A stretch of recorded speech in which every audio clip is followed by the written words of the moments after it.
Semifreddo. Semifreddo. Semifreddo.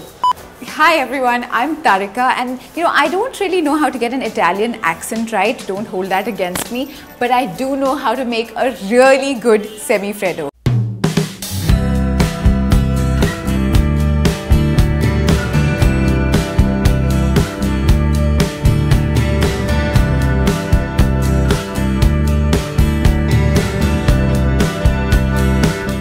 Semifreddo literally means semi-frozen. So it's sort of like an ice cream cake, but it's got the lightness and texture of a mousse, and it's not like fully frozen solid.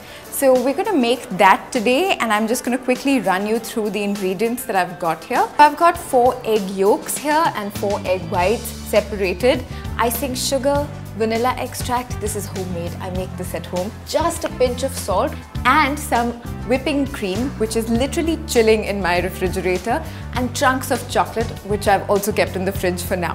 So I'm going to get started with these egg yolks. I'm just going to whisk that up lightly, and just immediately I'm going to add this icing sugar.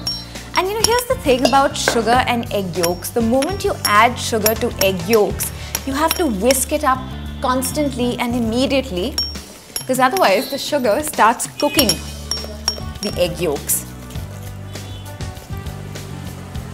And add more of the icing sugar. And here's the thing that I really like about making a semifreddo is that it's a little bit of a workout for your biceps just before you can tuck into the ice cream.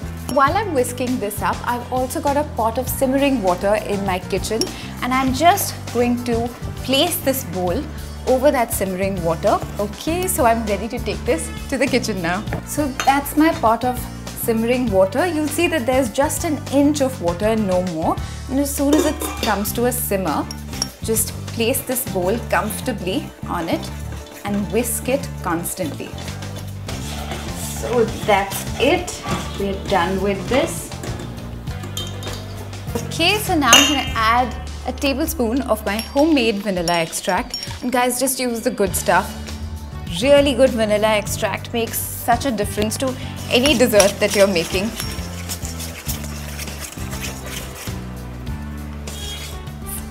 Beautiful. Just look at that. So I'm just going to put this aside now and move on to whisking up the cream. I've got about 400 ml of whipping cream. This is slightly higher in fat, so it has to be at least about 30% fat. Be careful, it splatters a little.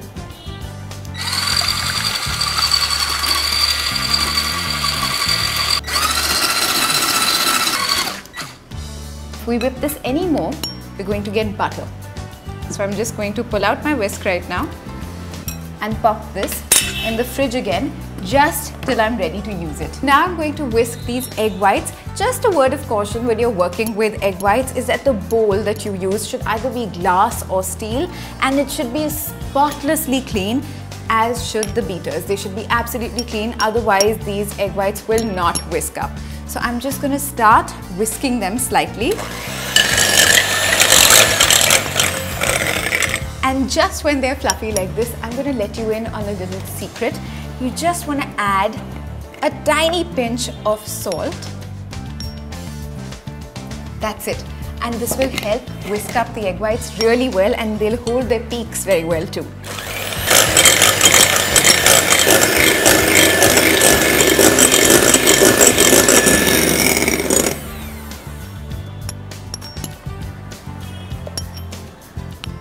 Yay, stiff peaks. It doesn't fall out of the bowl even when I've turned it upside down. So that's it. You just stop at this point, and now we're just going to fold everything together. So the first thing that I'm going to add to this cream will be the egg whites.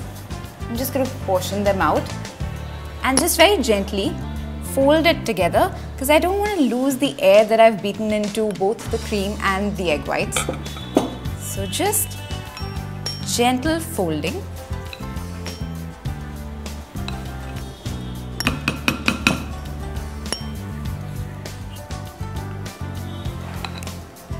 Okay, so now I'm going to add this egg yolk mixture.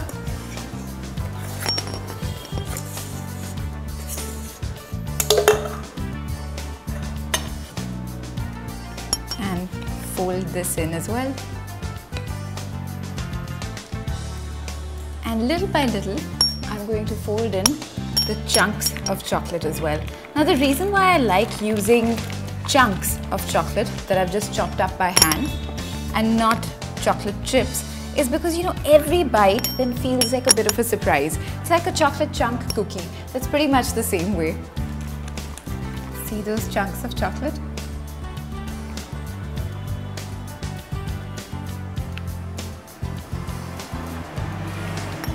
And that's it. So I'm ready to now put this in this loaf tin, which I've actually just greased with some butter and then lined it with some cling film, which has to be overhanging on each side so that you can then later just fold it all in. You'll see. So I'm just going to pour this in here. Look at that. You need to sort of let this rest in your freezer for at least about 8 hours. Yum!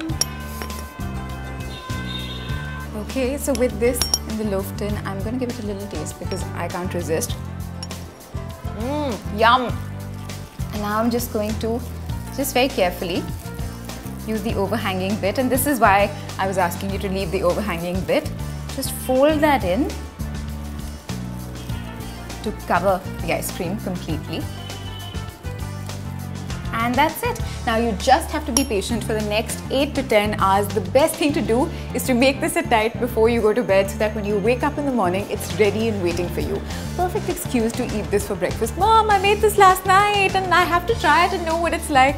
Anyways, that's what I do. So I'm going to pop this in the freezer. Okay, so the reason why I'm grinning so much is because I've already made one batch ahead of time. And now I'm just going to unmold it so that we can eat some right now.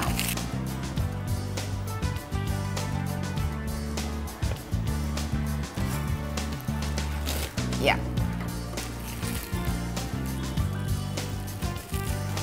This is just such an amazing homemade dessert.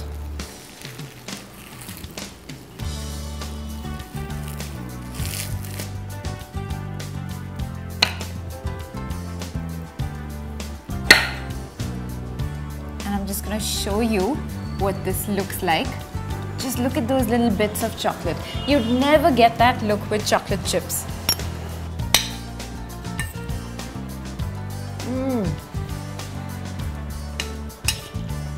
It's just so smooth and velvety in texture, very different from a gelato. Oh, it's amazing. So I'm going to finish this slice of Semifreddo. But you guys must subscribe to my channel and come back here for more recipes every week. See ya!